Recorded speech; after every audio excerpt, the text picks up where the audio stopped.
Queen Mother and by Vanita Pearl to talk about transnationalism, global governance, and human rights.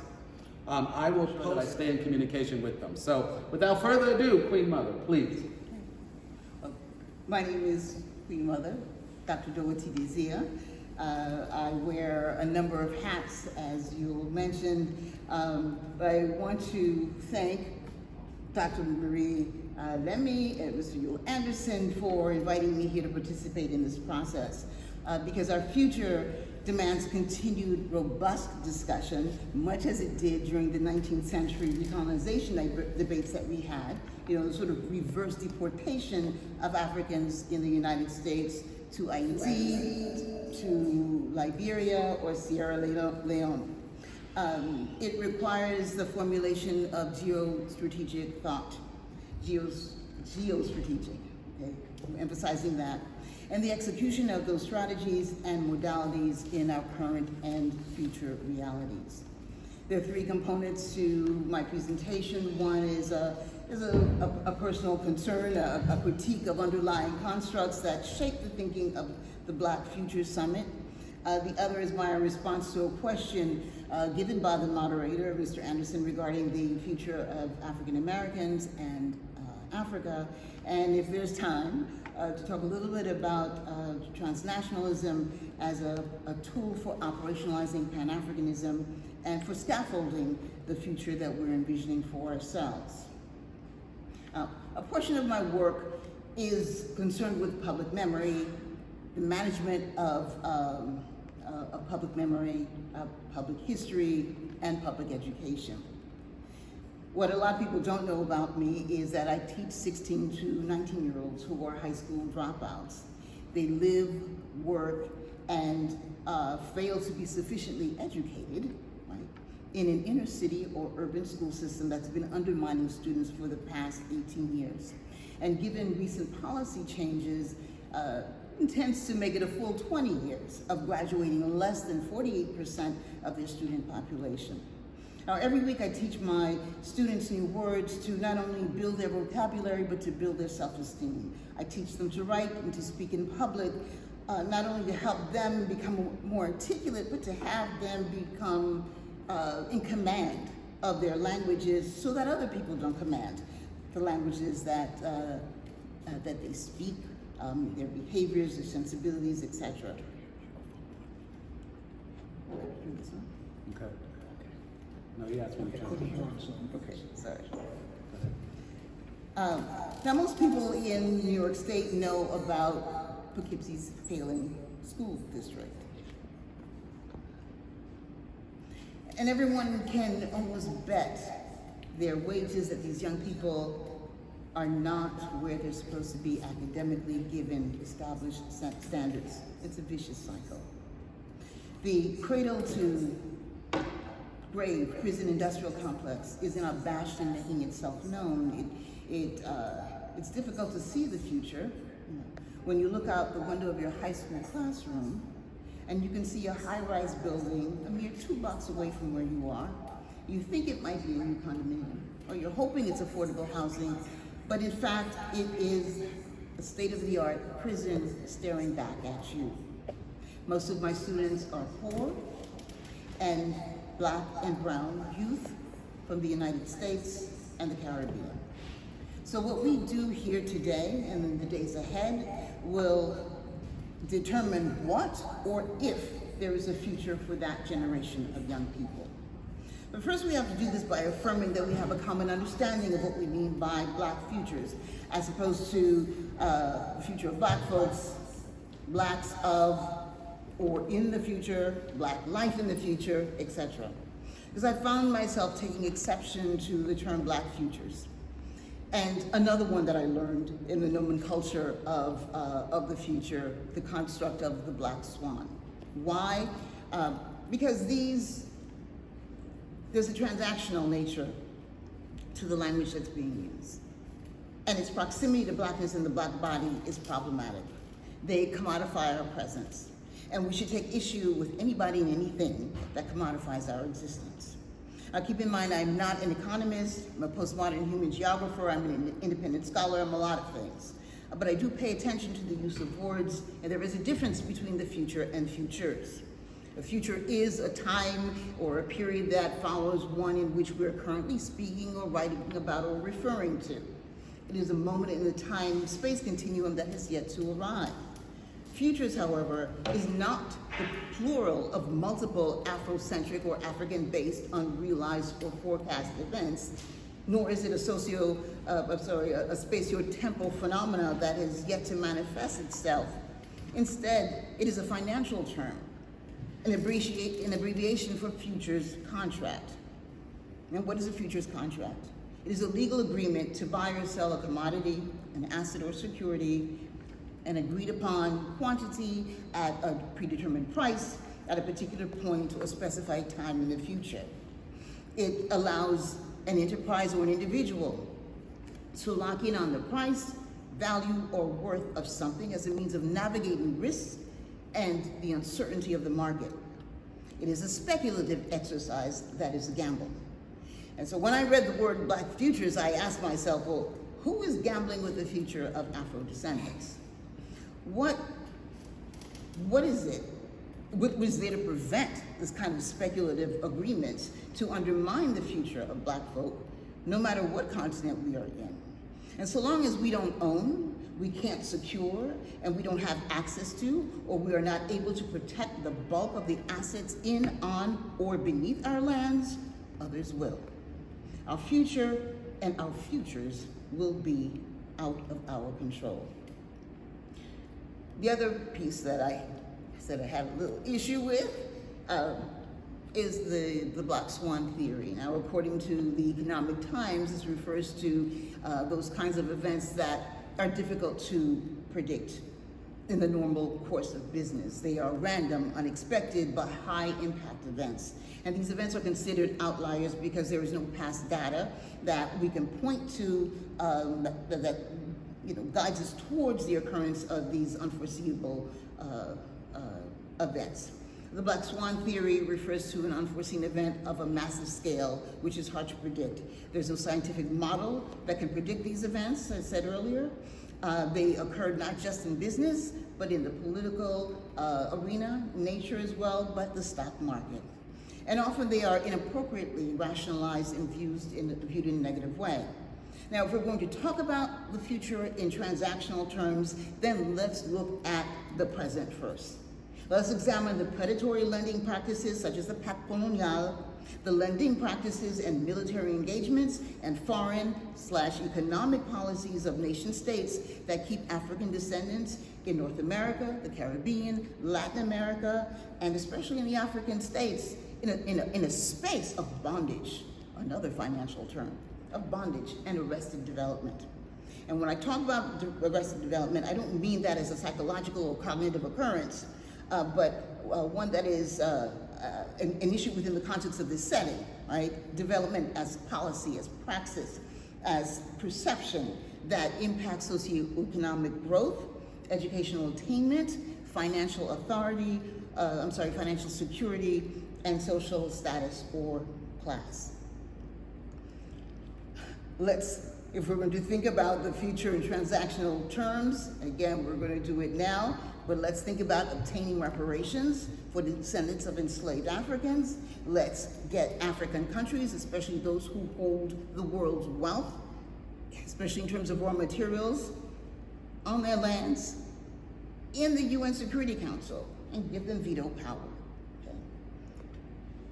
So we have almost two ideas that, for me, and I could be wrong, and please correct me, they're almost contradictory constructs that are juxtaposed to one another as it concerns Blackness. And Blackness not just as an ethnic group, but as a sacred vibrational frequency, right? And these ideas that are generating the psycholinguistic infrastructure of our thinking have to be examined. The nature of our languages affects our thoughts and shapes our actions, both to innovate and to respond within our spaces of existence, both actual and forecast. This impacts how societies function, especially transnationally, and its impact on the nature of governance. And we have to ask ourselves, who Who are the individuals? Who are the entities? What competency, what legitimacy, what authority do they have to make these determinations, predictions, or anomalies over us? All right? So that's one part. I will ease into the next section, which is answering the question about what future for African Americans in Africa. It's been determined by certain entities that Africa has to create 18 million jobs each year by 2035 to accommodate the young labor market entrants. And if I'm not mistaken, those young entrants, I'm assuming, can be extended to mean new entrants, meaning that we're not just talking about Africans on the continent, but people in the diaspora who are coming into the continent to work. And I want to, again, encourage you to ask who or what entities have dictated these terms, and why aren't we questioning what informs these metrics? African nations have to determine their pace of growth, and the youth of that continent have to push their governments to make the changes in their own societies to facilitate growth and change. All of this will be happening precisely as we're having this massive collective experience of technological changes and undertakings, demographic shifts that include cultural, linguistic, spiritual, educational, monetary, past, class, lineage, genetic, just to name a few of the kinds of spaces that we have to negotiate, spaces that we have to engineer, if you will. These things are all taking place at the same time, and we need to remain cognizant of the challenges that is going to pose. Is there a future for Africans, Black Americans in particular in Africa? Well, I am confounded by, not why, but how could such a question be asked? If we're going to go down this road, the real question should be: is there a future for African Americans without Africa? And my answer is simply: the feet cannot go where the head does not. Right? We in the Americas, Black America, have retained, reconfigured, and redefined exponentially our Africanness. From a genetic point of view, from the point of view of metaphysics, from that of Afro-mnemonics, that is a system and rituals, both sacred and secular, of memory recall created by African descendants, we have a future. From the perspective of Afro-humanism, we have and we are the future, right? There has never been anything but the future for us, right? Even when we were free. Even when we were the first mothers and fathers and scientists and artists and creators of the world, there was always only the future. But first we have to shed historic, spiritual, philosophical, and political constructs that bind us to internalized Afrophobic behaviors that make us scared of ourselves, fearful of our indigenous knowledges, in Voodoo, in Shango Baptist, in Dept, Lukumi, Isheshe, Ifa, Witi, Abakwa, and any number of the African-based systems of thought production, because they are neither Christian nor conform to Abrahamic constructs or notions of God. This mindset encourages xenophobia and other acts of intolerance that violate the human and cultural rights of other members of our own community, our broader community, and it steps on their and therefore our collective economic dignity. So for now and the immediate future, African Americans will have to create jobs for themselves, much as Africans do. Thus, it is bespoke. We have to customize it, narrate, generate our future. Expectations have to be modified. Compromises and sacrifices will have to be made. And the role of those authorities, be they the UN, the ILOs, the IMFs, the WBs, etc., they may have to be dismantled, and or alternative structures have to be built that address the realities and the possibilities of the global South from the perspective of African descendants, Black and American. In short, we must keep ourselves open because we are trans-indigenous, transnational beings who share linguistic families, parallel knowledges, elements of material production, and political alliances that facilitate polycultural sensibilities that go beyond geographic boundaries. We have the right to return to Africa. It is the droit de retour. And some of us have an actual duty to return to Africa, the devoir de retour. And the power of this summit is that we are exercising our right and our duty to define our Black future. I don't know how much time I have. I No, could you're have good. stopped. You're good for that last paragraph. Come Okay. on. Let's hear.